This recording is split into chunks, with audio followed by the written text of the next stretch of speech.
Happy Monday. Welcome to another sneak preview. I'm Connor Eyzaguirre. I'm Caleb Leger. And today we're discussing Ty West's new horror film, X. We won't be discussing the outfit because it was hard to find, and we won't be discussing Deep Water because the reviews were terrible and we didn't want to waste our time. Not really surprised, but I had a little hope. That's gone. I now have thrown Deep Water into our potential list for Beyond the Bad episodes. Nice. Look at that. Already adding to the list new release movies. Yep. No one is safe. Before we get into X, let's see what happened last week in film.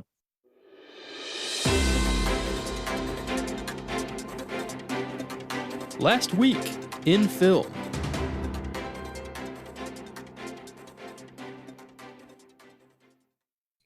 Only one trailer to discuss. The second trailer for Sonic the Hedgehog 2 comes out April 8th. Looks, I bet fans are going to like this. I'll be sure to watch Sonic before I watch this, which I'm sure we'll be talking about that week. Yeah. Sorry. I think you'll like the first Sonic. It's a fun movie. Even if you don't play the games, it's a really fun movie. Mm-hmm. And what I like that they did was the first one, they dipped their toes into the pool that is Sonic without really going too in on it, because it's the first movie. Let's get people acclimated to this, and then we'll see. Luckily, it was a huge success, and because of it, they're now as it looks like in the trailer, they're going all in. It's not just a toe in the Sonic board; it's like they are jumping into the pool. That's good. I was looking at the schedule that week. We've also got Ambulance, so I think it'll be a light week, so might as well see them both.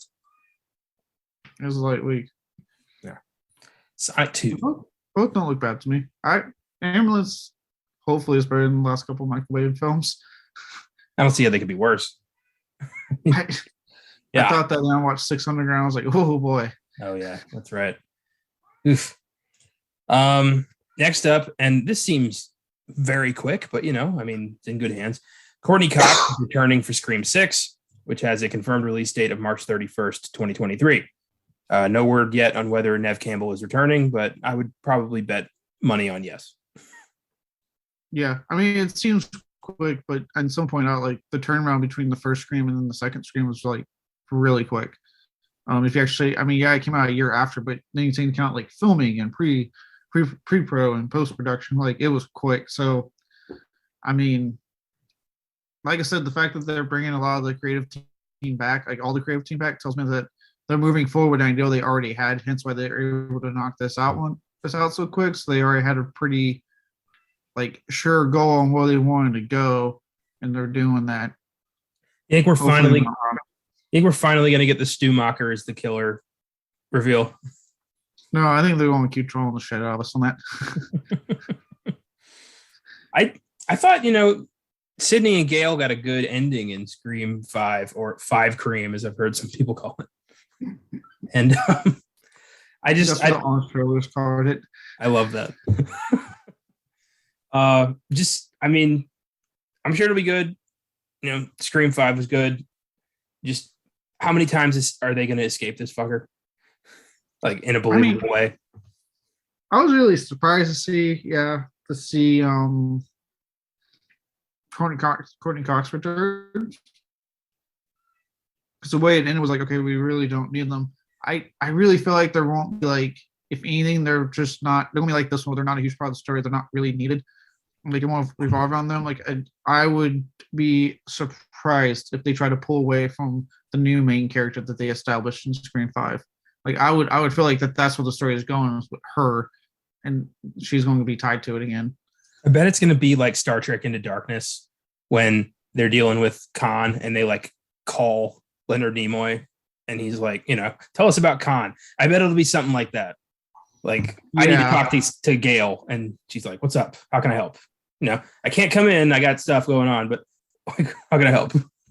Yeah, I always just see her quickly on a news circuit talking about it, right? I just don't. The way they went, I don't see how they are going to try to make her such a huge part, especially if they've only confirmed her and not Neve Campbell. Yeah. Well, we'll see. I do like this franchise, and I like the direction that these two guys are taking this franchise. I'm hoping they keep proving their mettle with Wes Craven's works so that they get the keys to the Elm Street franchise.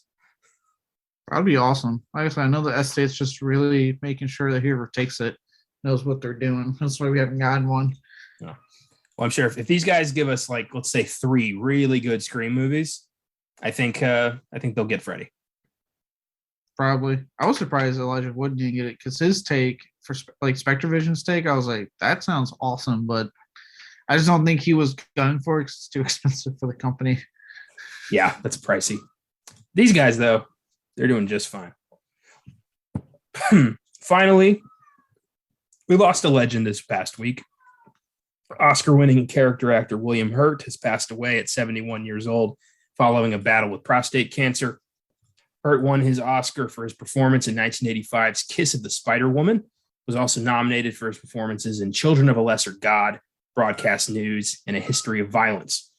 Hurt also played General Thaddeus Thunderbolt Ross in the Marvel Cinematic Universe, was also in Lost in Space, Mr. Brooks, Altered States, The Village, and The Big Chill.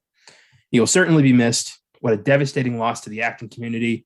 Whatever you may think of the man and his own personal demons, which are coming out lately, he was a fantastic actor, and his performances were iconic, and we should always be sure to celebrate the work.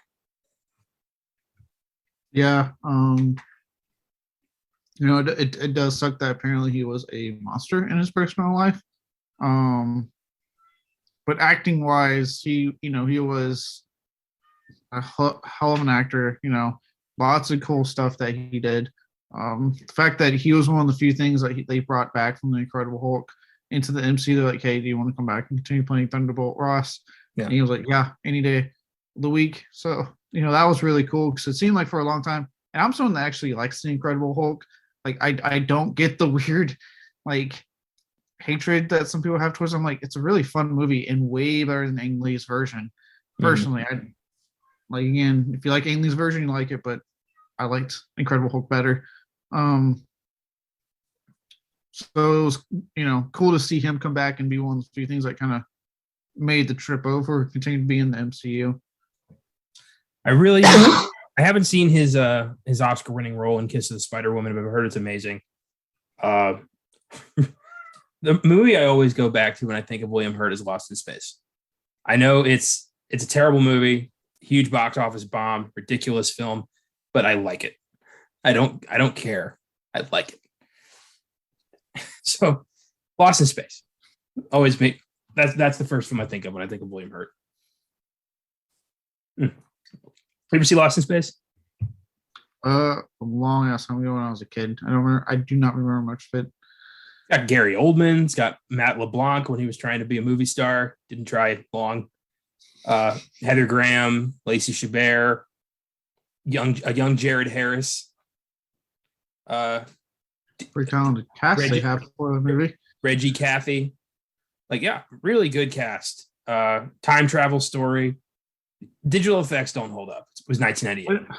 I know Netflix recently rebooted it as a TV show. I've heard it's really good from a lot of people. Well, it was based on a TV show from the 60s. Lost in Space. It was kind of like a very goofy Star Trek knockoff. And then they tried to make it into a blockbuster franchise, but the movie bombed so hard that didn't happen. And then Netflix rebooted it again. Okay. Except Netflix seems to have better success with it because I hear a lot of people that like that show. Apparently, yeah. I want to do Lost in Space on Beyond the Bad one day because I would like to revisit that movie with the lens I'm supposed to have. Because I might be the only human being on Earth who likes that movie. Look, certain movies, I don't give a shit. I like it regardless. Yeah. Gary Oldman playing a terrorist scientist who might be a child molester. Yeah, I take it. Turns into a giant spider at the end of the movie. How do you not get into that? Anyway, rest in peace, William Hurt. Yes. I wonder if this is going to shift Marvel's plans at all, because it felt like they were setting up a Thunderbolts thing. I mean, that's if they were doing that, though. You know what I mean? Yeah. It really depends. If they weren't doing that, then no. They just won't use them in the movies anymore. And if they were doing it, I mean, yeah, but I'm sure like Feige's already proven he has a scary amount of backups. It's almost scary how much backups he has, actually. I love it. I wish every producer had, like, everybody in charge of giant franchises. I wish they had backups like that. So, like, Fantastic Beasts 3, for example, wouldn't feel so fucking derailed.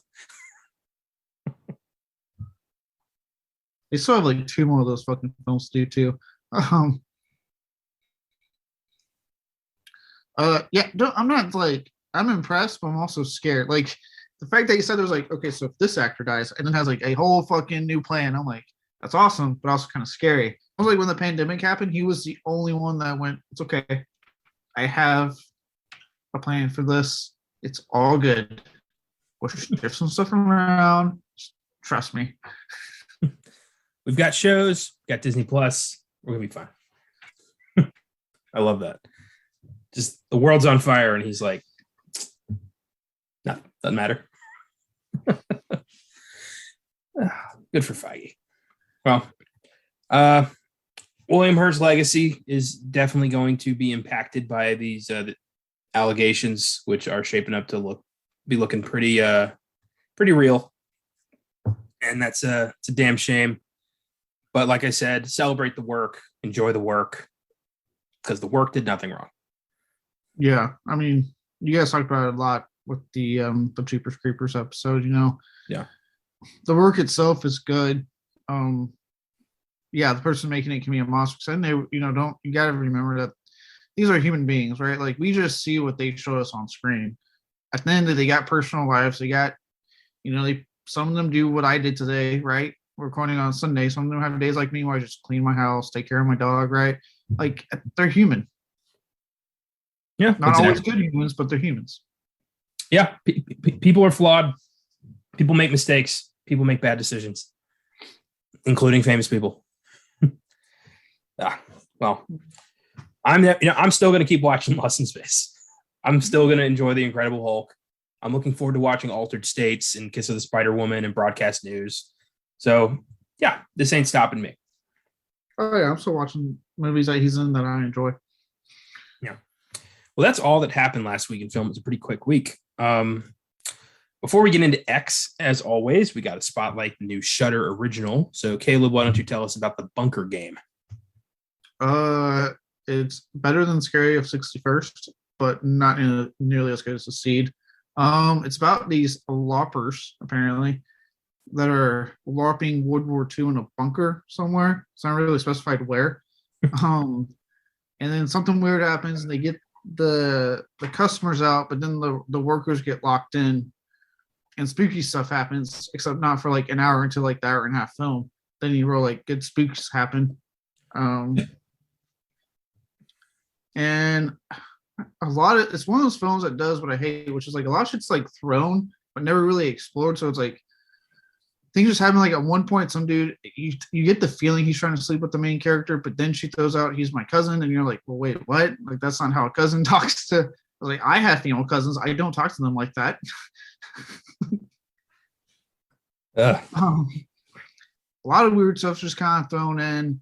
At one point, the guys who works there, it's like randomly revealed to be like an actual Nazi before he gets like pulled into like the abyss and taken care of by the ghost, which then reveals that the ghost isn't evil. It's hoping that it's just like a lot of shit thrown. Nothing really sticks. I was bored. I spent a good chunk of time like looking at my phone at times. Just like, oh my god. Still better than Something Scary 61st, but not very good. Well, damn. Okay. Just chalk it up to another misfire in this really unreliable gun that is Shudder. Yes, but next week they're finally coming out with the one I've been looking forward to, the Spine of Night.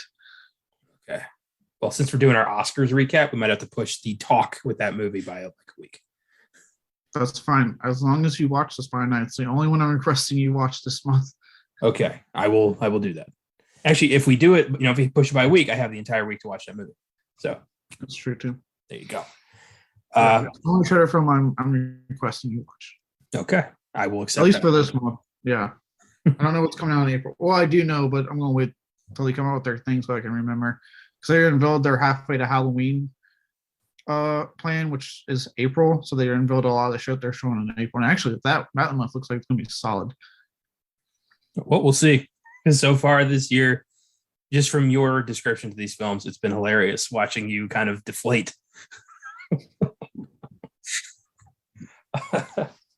Glad you're enjoying it. I kind of am, not gonna lie.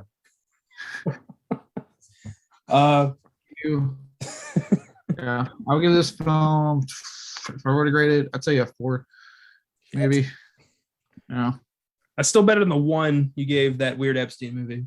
Oh, that still stands as like the worst piece of shit thing I've sat through all year. It's going to take so much for me to watch anything worse than that. Good God. So this week, The Outfit got really good reviews. It is playing nearby, so I might just go see it and throw it into a discussion in the next coming weeks because I do want to see it. It does look like an intriguing mob thriller. So, possibly. Deep Water, however, can go fuck itself.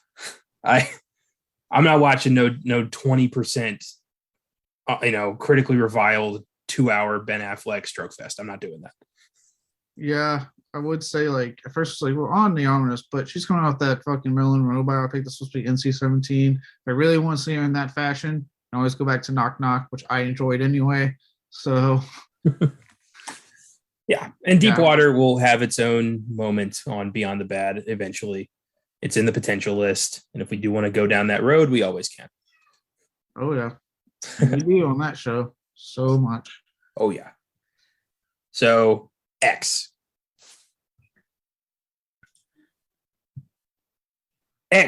is the latest horror flick from Ty West. We covered his cult film, The Sacrament, last week on Filmgazm. That was fun. And, we did that movie because he's got a new one here. And X is basically Texas Chainsaw meets Boogie Nights. And I loved it. Yeah, I really like this one. It's competing for Sacrament being my favorite Ty West film. I really, really enjoyed this. I think what I liked, and I kind of mentioned before we recorded, is like he didn't completely, deconstruct, quote unquote, since Scream came out essentially, or reinvent the genre. He took a very smart approach in kind of flipping the script. This wasn't just typical horny ass teens go smoke some weed, get fucked, have sex, and then they just die. And then the Virgin makes it out alive. Like, first off, every female character fucks in this movie, including our killers. For those who want to watch old people get down and dirty, it's to me a really neat take of kind of taking on ageism to an extent. And our bodies betraying us as we get older, and things that we still want to do, but wrapping it all in a slasher setting. Yeah, couldn't agree with you more. With all the vicious kills and the grisly moments, the old people fucking was the grossest part. I thought he was going to die. I was like, because he keeps saying it throughout the movie, my heart. I can't do it because of my heart. I was like, oh, he's going to fucking die. He's going to like die on top of her. And no, he apparently went to completion. Which, look, trying to tell me he was able to get that thing up without the use of Viagra pretty quickly too. Like that was a get up and go. Like there's no way. They were so gross old. Like just I was looking away because I didn't want to see his like checkered ass. I didn't want to see it. I looked. I was too. I couldn't look away. I was like, oh my God. I've been seeing a lot of like complaints about like, how is this old lady able to, overpower like an entire group of young people? And I'm like, well, she didn't overpower them. She caught him off guard because he's so unassuming. Like, yeah, she caught him off guard, and her husband helps out throughout a good chunk of the film. That like, it's actually very believable how they pulled it off. Yeah, big shotgun beats naked teenagers. Yeah, and in one case, an alligator. That was crazy. I love the setup to that. You don't just throw an alligator into your movie and not have him eat somebody. No, especially like, look, you established this takes place in Houston, Texas, right? For anyone who's like, there aren't alligators in Texas. There are in East Texas because it's all swamp over there. I was born in Beaumont, Texas. Lived there the first 8 years of my life. Family lives over in the Houston area now. Like I'm very familiar with East Texas area. There's gators.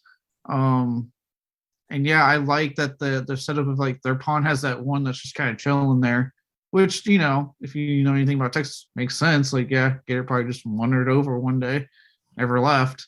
Then as the film goes on, you're like, that's why it never left. They're feeding it. Yeah.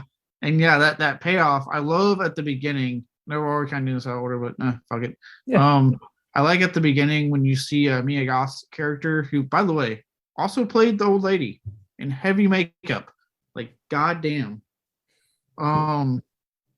But when she's swimming and they show that shot of the gator and it sees her and you can see it, I love that overhead shot of it getting closer to her. And I remember sitting there getting tense, like, oh god, it's gonna fucking get her. Oh god, she gets out just in time. But then yeah, you get that the payoff later with Brittany Snow's character when she gets pushed in and that thing fucking lunges at her head out of nowhere. Yeah, that was crazy.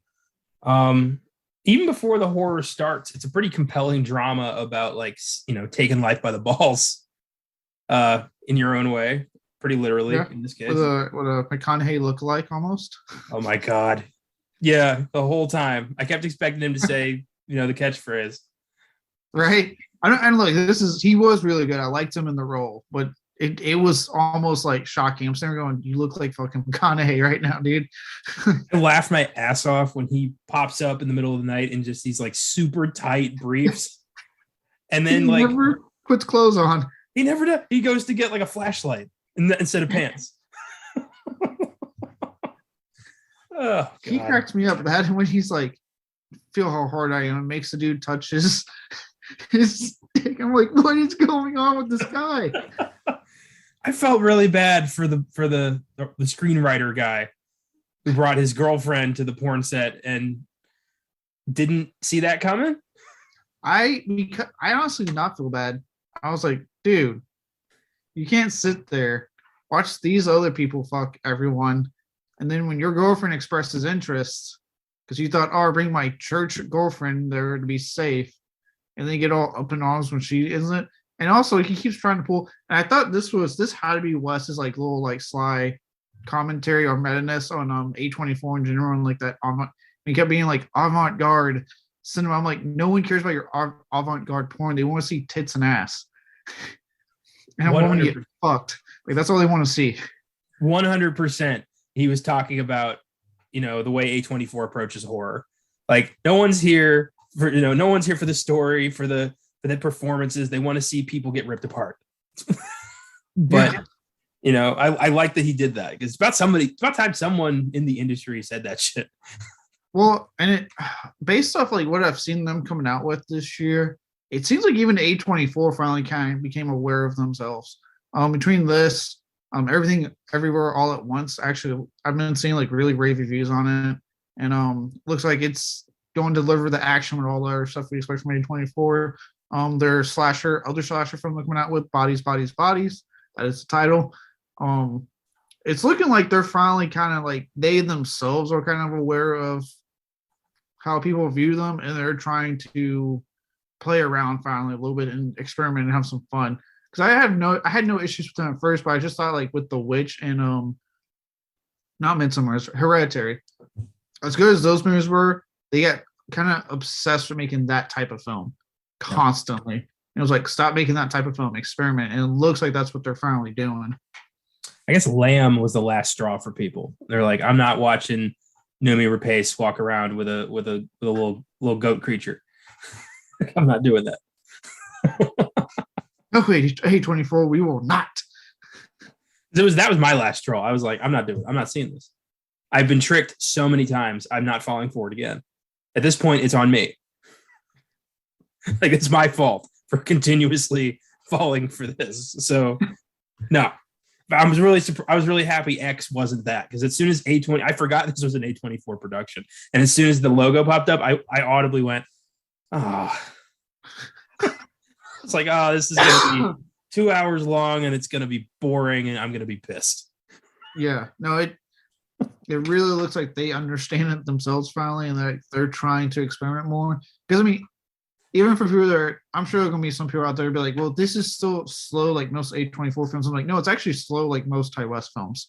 Like Ty West has never been a man of what I have seen in his career to just go with his movies. He wants to build up characters. He likes character development. He likes getting you settled before he pulls it out from under you. And he does it here because, like you said, like it starts as a pretty actually kind of riveting Boogie Nights drama of like people just trying to make their way in the ward in the late 70s, you know, kind of on the cusp of the 80s. Yeah.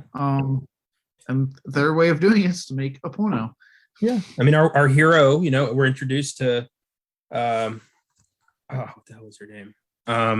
Maxine, as this, you know, wannabe porn star with a coke habit who is convinced that she's going to blow up the world. She's going to be the biggest star on earth. And we all know that's not going to happen. We all know she's going to get lost in the shuffle like every other, you know, wannabe porn star.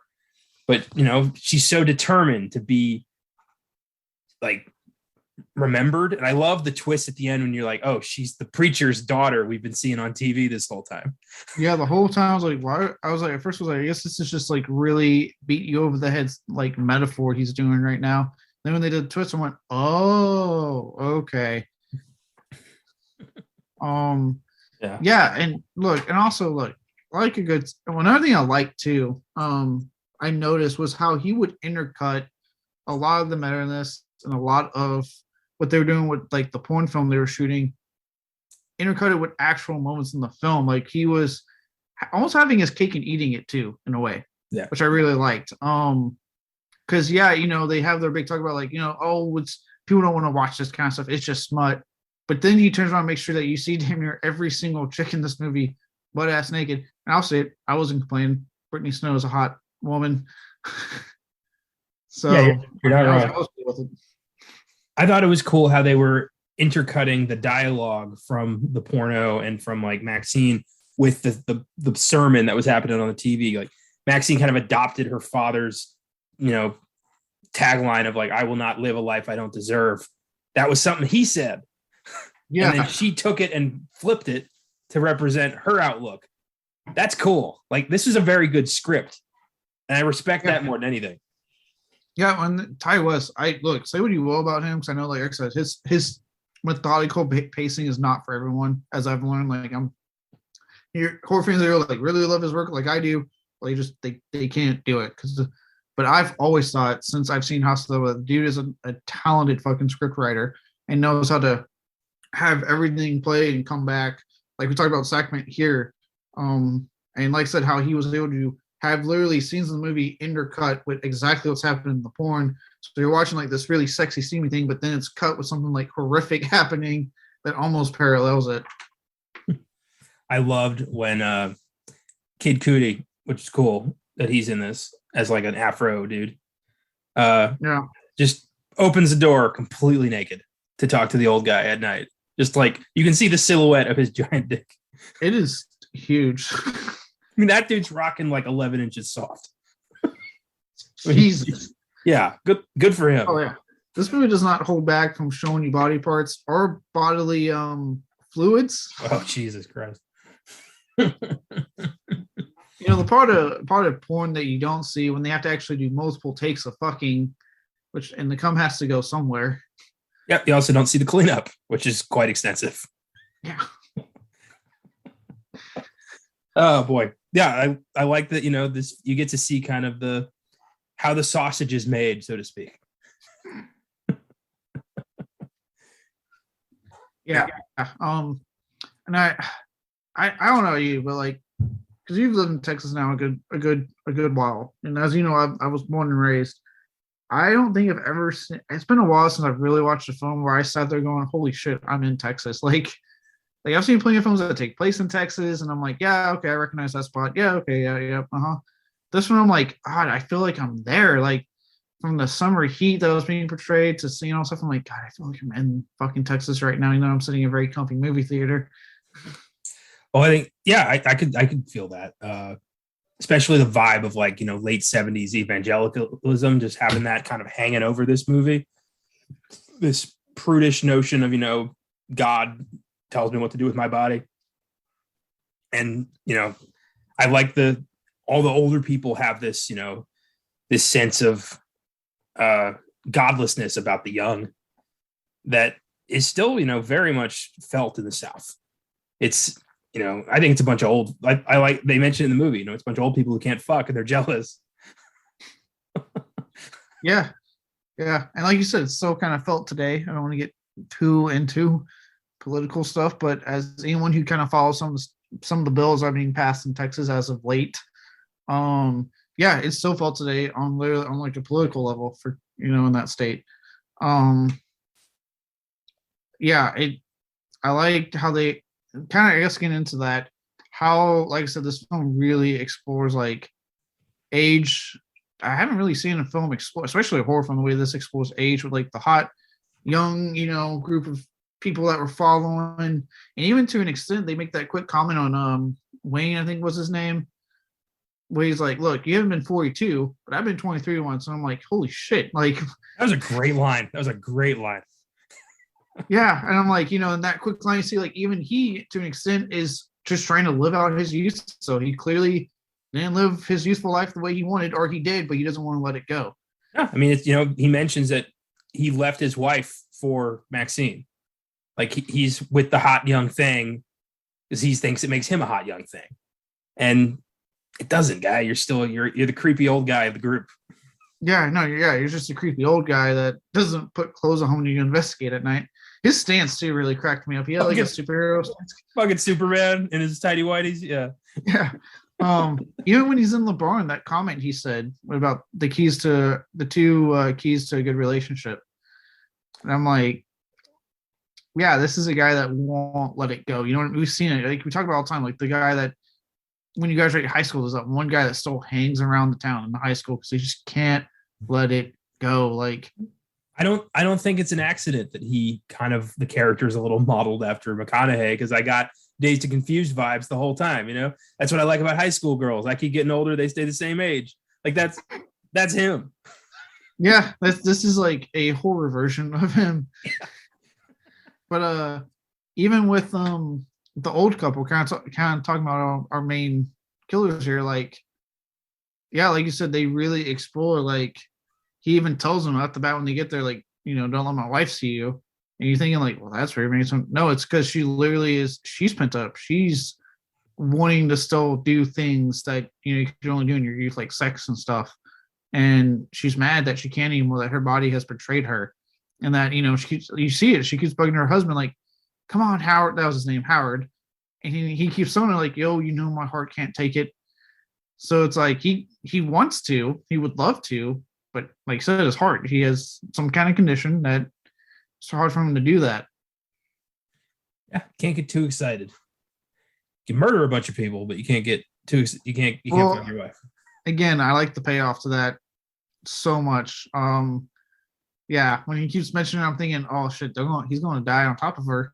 But then, like, he's pulling her in. She has that fucking death spurt, and it scares him to death. And I'm like, I see what they did. I like how the film kind of tricked us into thinking that Jenna Ortega's character was going to be our hero because she's the virgin, Yeah. And well, the virgin, and also just the simple fact that you have someone like her who's been breaking out, like, and been in every fucking thing. Like I can't. It's to the point where I don't know what horror film I haven't seen with her in it, which is awesome. Good for her. But yeah, I like how they trick you with that, and then it turns out no, it's not. Like your main character is an inspiring porn star who you watch have sex in the film. The guy she found in the basement, that was the guy who had the beetle they found in the woods, right? Yes, which will hopefully be explored in the already filmed prequel. I don't think it will, because that seems like a pretty fresh kill. That's true too. Maybe it'll pop up at like the end or something. Yeah, maybe. I thought that was RJ for a second, and I'm like, that, like, I had a moment of like, why is she calling out for RJ? She just saw his body. then I'm like, Yeah. oh, no, wait a minute, that wasn't him. That wasn't him, no. Which, yeah, I guess like, oh god, the kills in this movie, and look, like the kills in this, like they weren't like I've seen more creative kills, yes, but I still, as far as brutal, I was fucking all in. Like that first one where she just didn't stop stabbing the dude's neck, I was like, fuck. These were pent up, I can't fuck anger kills. Yeah. Like she's got to express that frustration somehow. So this is how. And you could feel the anger and rage in every stab and every, when Howard breaks Jenna Ortega's hand with the shotgun. You felt that shit, man. You felt how angry they were that they couldn't be young. Yeah, and in their eyes, these people are just flaunting it, and it's like, well, they weren't doing it in front of you. They actually waited till you were like the door was shut, you guys were gone to their shit in the house.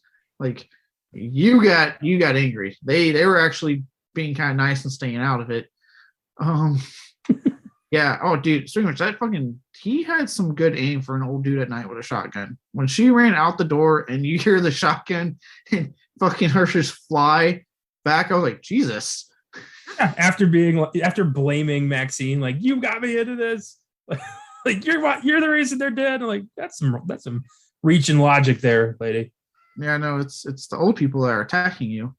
Yeah, that's why. I thought Kid Cudi was going to get in the swamp with the gator. I mean, he got in the swamp just not with the gator. I thought for sure he was going to like die out there by the alligator. I was like, okay, here it comes. Here comes the gator kill. So it's Kid Cudi. That's how you said it? Cudi or Cudi? I don't know. But Cudi sounds better. I'm going to say that. Yeah. I was how did he got shot by Howard in the swamp. Yeah. That was sad. But he had a good movie, that guy. He laid pipe 3 times. Good for him. Yeah, he got all of the main characters, so it kind of worked out for him. Yeah, I mean, yeah, he died, but overall, I bet he would call that night a win. I mean, he also didn't get a face full of alligators, so like, true. Yeah, which, by the way, I don't think you'd still be screaming as long as she did. If an alligator's grip is as strong as they say it is, I don't think she'd be screaming for very long. Well, I mean, if it didn't snap her, like if it didn't get her head, like if it just clamped down on like her torso or like a leg or something, like she'd be screaming. Yeah, it looked like in the shot it got her head. That's why I was like, it looked like it got her head, and then it started doing its death roll like immediately. Yeah, that's true. I don't know, but that looked painful as hell. For anyone who doesn't know, fun fact: when a gator attacks something, it tracks it underwater and rolls. It's called a death roll. I'm really into alligators, so I happened to look that up. So yeah, don't get attacked by an alligator and then proceed to get pulled underwater because you will get turned around until you drown to death or you die of your wounds. Either one. I will do my best. Wayne's death, I thought was neat. Just the like screwdriver through the eye and the hole, kind of like dude got killed by glory hole, basically. Yeah, dude, the build up to that when he stepped on the nail and you see it, like the camera like shows it and doesn't move away, and I was like, please see the fucking nail, please see the nail. No, I was like, oh god, dear God. I hate that. Nails and feet, nails and shit with teeth and toenails. It's the delicate things that freak me out. Like an axe to a guy is not going to hurt me mentally, but a nail is going to do it. Yeah, it looked painful. I was as soon as I was like, oh. And I was like, oh god, that had to hurt like a bitch. I would have gone right back to the cabin and been like, well, I'm done looking for your ass. Fuck you. I stepped on it now. Maybe put on some shoes there, like Fabio. Like, what do you? Yeah. Who are you flexing for? Close. It's the middle of the night. You're looking for a guy who's gonna stumble onto you, Wayne, and want to take that home. He's an exhibitionist. You really, really. Hey, look, he was working on that body. He wanted everyone to see it. Yeah. I do just think like Lorraine and RJ's relationship needed work. Because I mean, she's just willing to fuck another dude, and he's not willing to either fight her more on that or accept it. Like, that's not going to work. And I thought she was a little nuts for being like, I think I hurt him. Like, yeah, no shit, you hurt him. That was pretty obvious. I mean, I saw both sides, right? Because like, I'm like, on one end, well, you're dumb, you brought your fucking girlfriend to this, dude. Yeah. And then two, you fucked up by saying no. I'm like, she's just watched two other people fuck. And I was like, in one case, one's dating the much older producer, and he was cool with it. Like, and he even says it like, it's on camera, it's fine. And I'm like, yeah. That whole like that whole discussion about like love, love and sex being completely separate in their spheres, and like immediately after that, she wants in, and then you're going to completely, backpedal on what you just said and be like, absolutely not. Yeah, to be like controlling, be like, no, you can't do it, and then I give reason like just like, well, cause, and it's like it's interesting because like if you're going to pick any type of like film genre, I guess you can say, to have that discussion with, it would be porn, because again, like we talked about William Hurt, right? Like, again, most people just view porn actors as just that, because that's all they see on screen, right? Is they're naked, they're getting railed out. But at the end of the day, these porn actors are human beings. Like, they go home, they take care of their pets, they clean their house, like because they're not, most of them, unless they're like Jenna Jameson fucking levels here, aren't living in mansions. They just go home, take care of their house, fucking hang out with their family, right? Like, isn't that crazy to you though, that like they aren't making like millions, they're making like a couple $1,000s. Yeah, it is. It's honestly crazy for like one of the oldest fucking industries ever. Yeah. I subscribe on YouTube to Johnny Sins because I think he's hilarious, and I hear him talk about like the life, and he talks about like he makes like $2,000 to $3,000, and I'm like, are you kidding me? Like, that's crazy to me, man. That's why they have to be so like prolific. They have to keep being in stuff because they got to make that money. You got to pay. You're gonna pay the rent. You got to fuck like 25 times. Yeah, it's crazy. So yeah, having it be in that industry to me makes sense, because think about it, if they have a lot of those guys and gals, right? They're in relationships, so it's like they have to be in a relationship with someone that may not necessarily be in that industry. Oh, they are. You never know. Sometimes it happens. I think Johnny Sins is actually, his wife is in the industry. And they have to be okay with the fact that, hey, on cameras work. So what you fuck on camera, that's not cheating because it's work. You're doing your job. But when you're not on camera, it's us. You know what I mean? Like, that's got to be like so that tough. Weird separation they have to make. It's got to be so tough to compartmentalize that shit. To like, you have evidence of your wife or girlfriend getting railed by like 30 other people, but it's on camera, so you can't do anything about it, and you're considered the asshole if you even confront anybody about it. Like, it's crazy. I can't imagine having to like stabilize that relationship, especially if there's like kids involved. Yeah, that to me, like on one end, I feel like you can, if you're a strong enough dude that doesn't get too jealous, you can come and realize, as much as it would be weird to one day know that your girlfriend for work blew a dude, but it would be that hope that like, and then you have to like fathom, like, hopefully, because I know it would be, some dudes would be like, I don't know if I can even perform the way she wants. But actually, I did read something, a lot of porn stars, especially females, go like, look, when they came to their, like, they told their boys stuff, like, they told them, like, we don't want you to fuck us like you do on camera. They're like, halftime on camera is painful. We don't enjoy it. We're faking it because we're doing things that you can't really do in the act. So, like, at home, it's like, no, don't worry about doing it like you see on camera. Just fuck me, essentially, for lack of a better fucking term there, right? I think I often wonder about like couples who meet in the industry, like, they're both doing it. If one of them retires and the other guy or girl just keeps working, like, they have problems with that? I don't know. That is a good question, though. I mean, again, I feel like it goes back to something that, like, you really have to compartmentalize some of that strong relationship. I think the word, I would say, I feel more sorry for like kids, but I also know a lot of porn stars that when they start having kids, they get out of the industry. But I'm like, it doesn't matter. I mean, like, at the end of the day, Jenna Jameson may be out, but if she has a son, his son's going to have friends that become teenagers, find out who she is, do one quick Google search, boom. or Pornhub search, unless they live in Russia. And then boom, it's right there. You know what I mean? Like you can find it. What is it? That show that was on E, The Girls Next Door. Kendra Wilkinson, she's been one reality show after the other. And like at the end of the day, like all it takes is when her boys become teenagers, some friend be like, dude, I Googled your mom. And it's like, it's all right there. It's all right there. And like, look, you do what you need to make a living. I'm not a fucking prude. I have no issues with a woman that wants to have a career in porn or stripper or any of that stuff. Like, no issues with that. I'm just saying, like, I understand the ones that are like, I need to get out when they start having kids. I totally get that.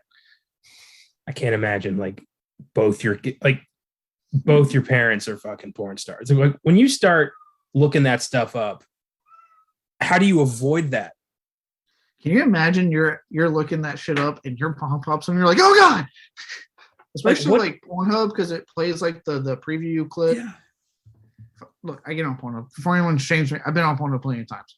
I think the audience has figured out that we both are at this point. Yeah. It plays the fucking preview clip a little bit to show you what's in it. So if you don't quickly scroll, you're going to get previews of your mom getting fucking rolled out. What if you don't notice right away?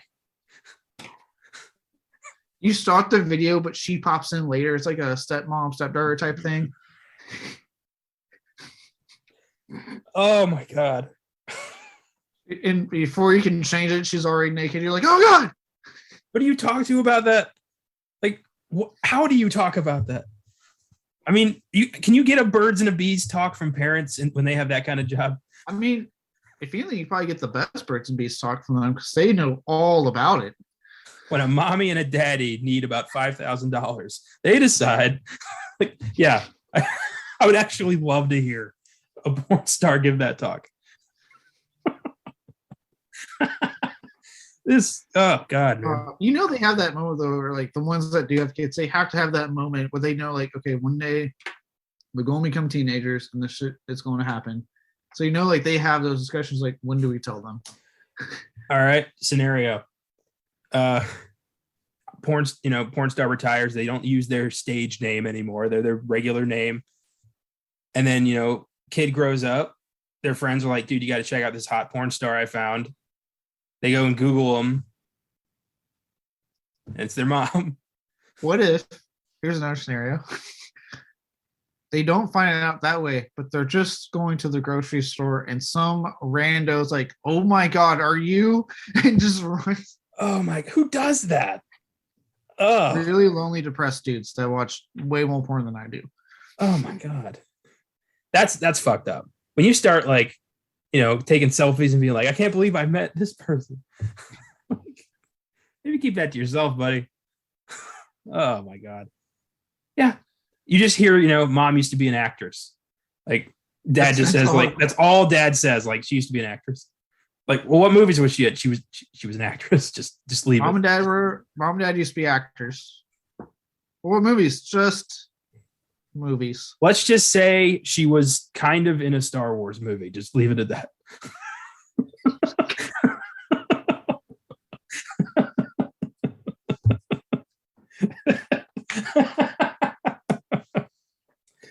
Oh God. I would love to do that though. I would just keep throwing out movies randomly. She was in a kind of a Jaws movie. Let's leave it there.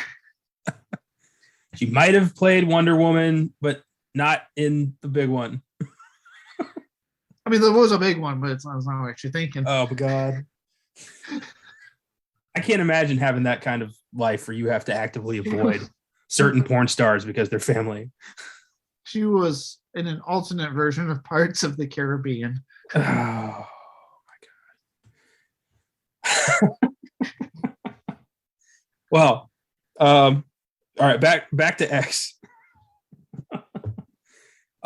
These are, porn is still a very taboo subject in culture. And I like movies like this that kind of, thrust it, if you will, into like popular culture.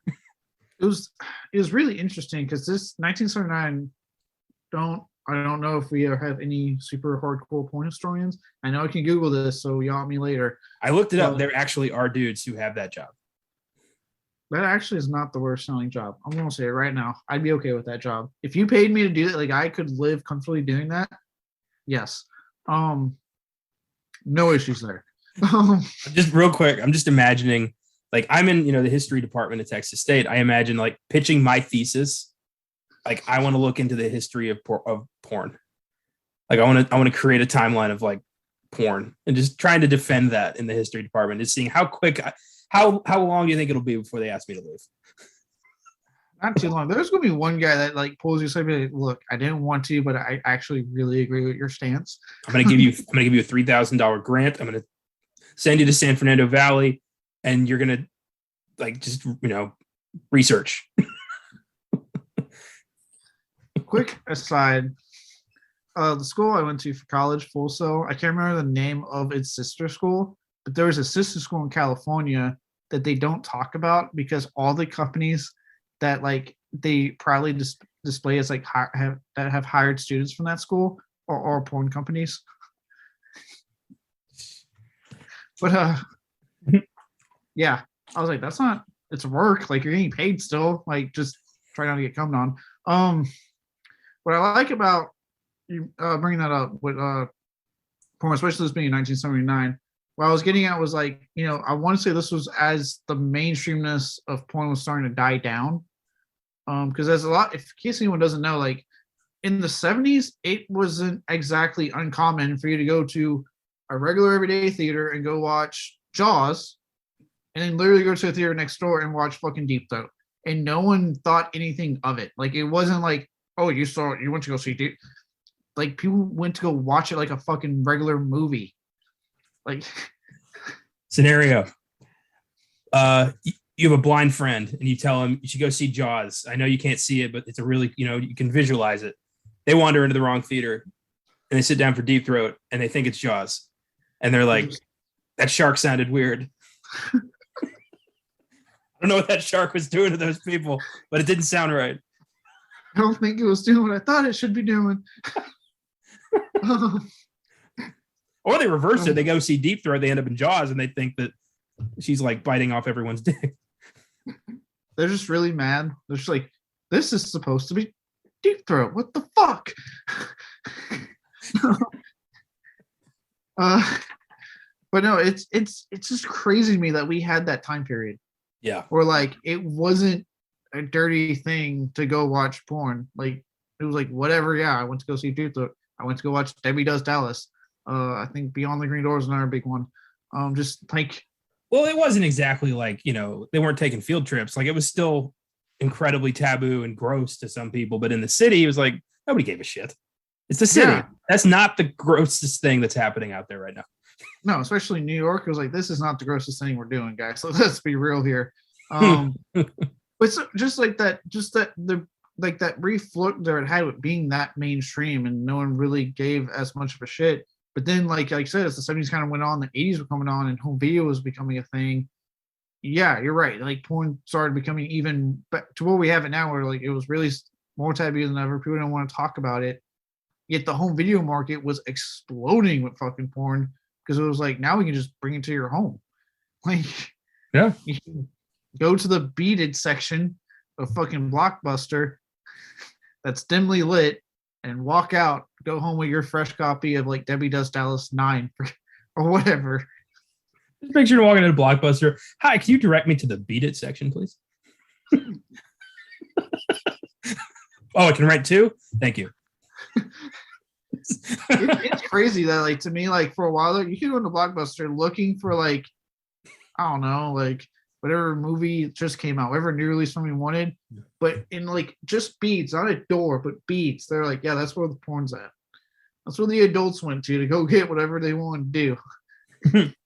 Well, all this comes up in Boogie Nights. You know, it's Burt Reynolds is trying to make his mark on porn by like making it more story driven and making what he believes are great movies. And then the 80s roll around whenever, you know, amateurs just breaking out the camcorder and making their own shit, and they can't compete with that. Yeah, and this is, X covers that too.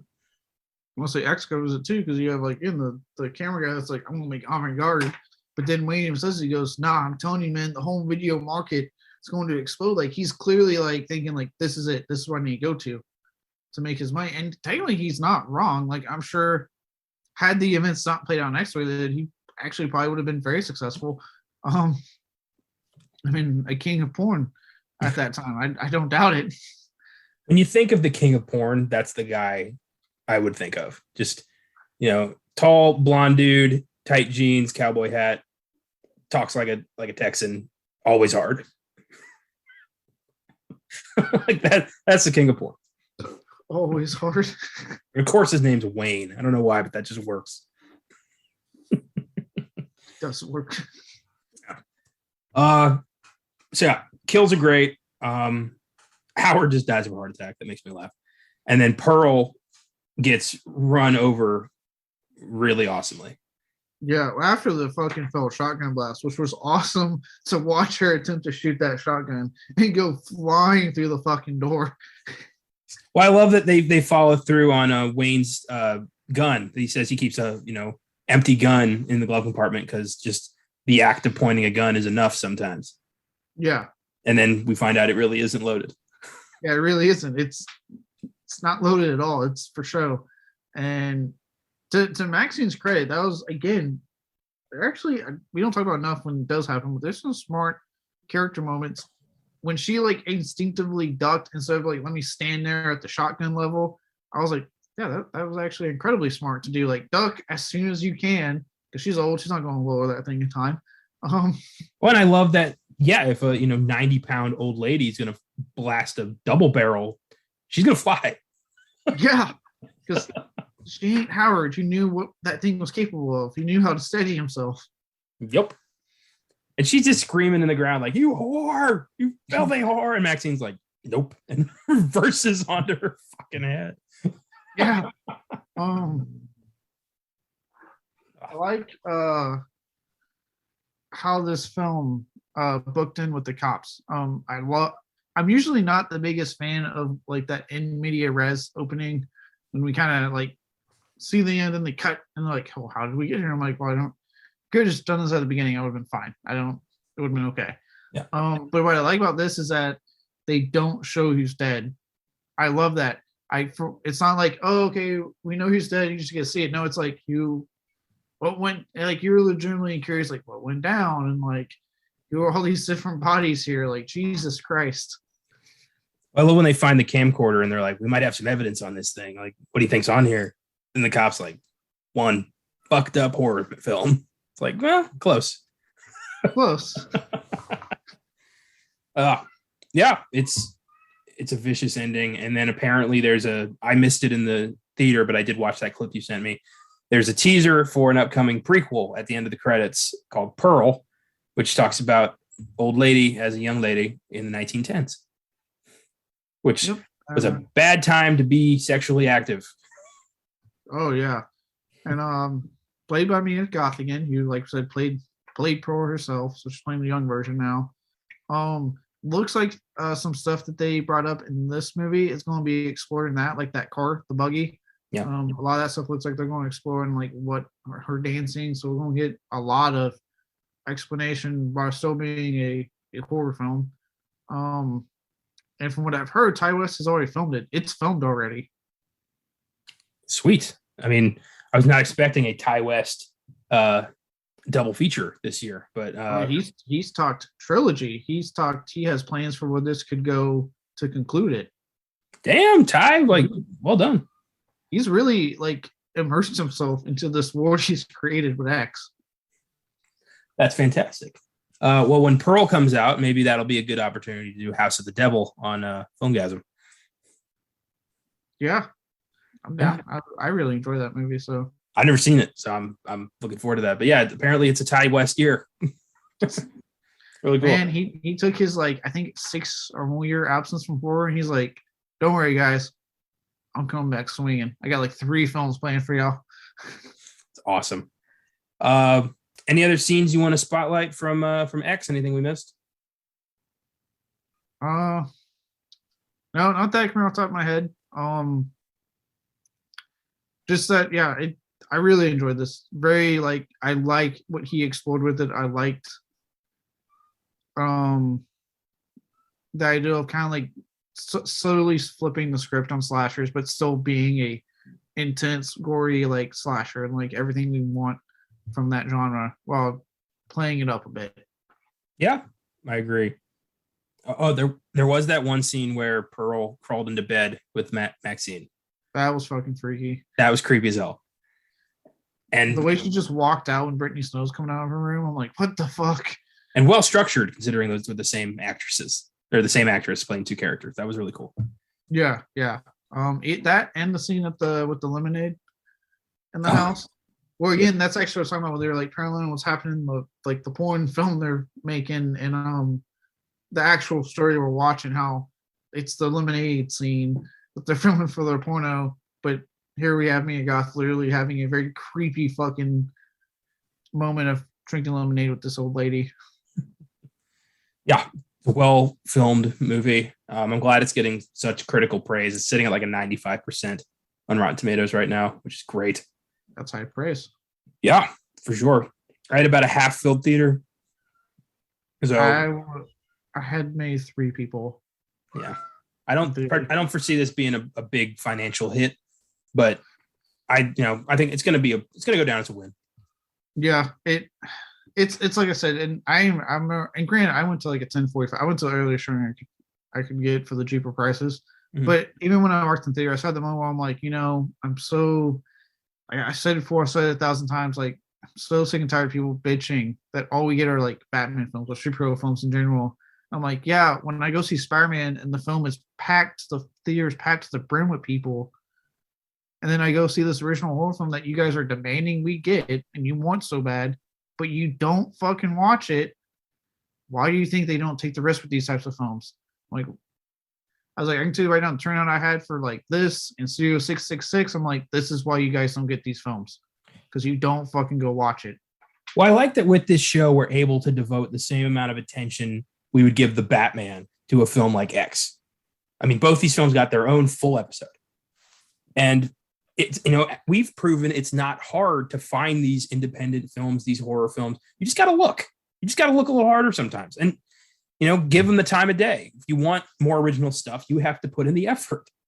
It's that easy. Yeah. And you can make the argument that like, obviously marketing for X wasn't going to be as expensive as it was for the Batman. They did not have that kind of budget. I mean, but we both heard about it. Yeah, and honestly, we live in a world now where all the theaters have apps. Like AMC has an app, Cinemark has an app. Like every fucking theater you can imagine has an app. All you gotta do is look in the coming soon section, or look up your theater that's closest to you. Click on the weekend, and it will show you everything that theater is playing. If you see something like X, you're like, huh, what's that? The internet is also on the phone that you're looking at the fucking timing for. Look it up. Fucking Google. Get it on YouTube. Like. It's right there in the palm of your hand, so fucking utilize it. If you like movies, you can Google what's coming out this week, and you will find out that it's not only the big stuff, but also the little stuff is coming out that you can then go find and help contribute to independent film. It's really that easy. Yeah. And don't get me wrong, the streamers are definitely making good strides with independent cinema and original content. I know I kind of like shut on all the Shudder films, but still, the fact that they are giving these films a chance and putting them on the service for people to watch, like true, but very importantly, you're shitting on them after you actually watch them. And I actually watched these, so yeah, that's okay. Like what I can't take is people who shit on movies they don't even watch. Yeah. Oh yeah, I see a lot of my the Facebook groups I'm on. Those like those showing the films like crazy, and they're like, "Well, I haven't seen it yet." And I'm like, "Then shut the fuck up, go watch it." Yeah, your opinion doesn't matter until you actually watch the fucking movie. Yeah. Or my favorite, like, I don't know if I want to watch. I want to go to the theater and see it, but I don't know if I want to go watch this. And I'm like, if you want to go to the theater, go watch the fucking movie and give it a chance. Like you're never going to know until you watch it. Yeah, it's how many masterpieces I would never have known about without like all of these shows telling me to go check them out. I have so many movies I adore now because of this, and I know not everybody has a podcast that tells them to go watch movies, but if you like movies, go watch them. It is that easy. Like, I don't know what else you need. Yeah. Instead of waiting for April 1st, which is probably what a lot of people are doing, or for those of you that are really waiting, you're waiting for Doctor Strange. Not saying I'm not excited for fucking Doctor Strange, but there's plenty of smaller stuff coming out that looks pretty good too. Yeah. Imagine if we just put this show on hold until Morbius came out. Dear God. What a waste of time. Especially because Morbius has shown to not want to stick with a date. So yeah, I know. But like, I can't imagine just committing to blockbusters. Like that leaves out so many potentially great movies to talk about. Yeah, especially in the case of X, where they're literally, I did not know about until that first trailer popped out because they kept it such a secret. Yeah, same. And Pearl, like you don't even know about that movie unless you go see X. Yeah, it's literally all based off seeing this movie. Yeah, sweet. See, this is what I feel like this kind of thing is what I wanted from Fear Street, like that kind of like, you know, secret universe thing they got going here. I don't know. I'm happy. I'm happy Ty West is making strides. Yeah, like I said, like the fact that he took such a long break and he kind of like just came out of this room, but essentially like, hey, I'm back. I'm fucking doing it again. And now he's like revealed like I have a whole thing planned. Like, damn, he really took advantage of those fucking 6 or so years. Yeah, it's been a minute.